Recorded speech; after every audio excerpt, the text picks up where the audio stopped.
Interstate 69 extends north to south from Canada to Mexico. GRL performed a multitude of testing services on I-69 throughout the state of Indiana.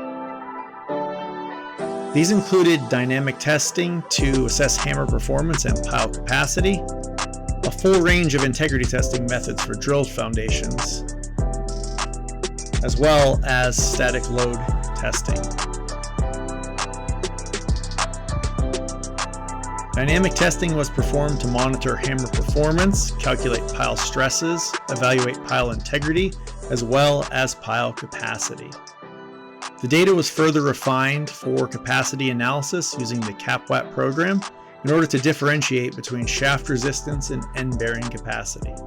Static load testing was performed at selected structures. Some river crossings were supported by drilled foundations that required integrity testing, including tip testing, which utilized concrete temperatures to evaluate effective radius of the shafts. CSL testing was performed to assess integrity inside the reinforcing cage.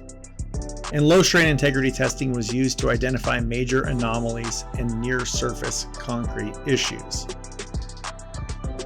Please see the full case study at our website, grlengineers.com.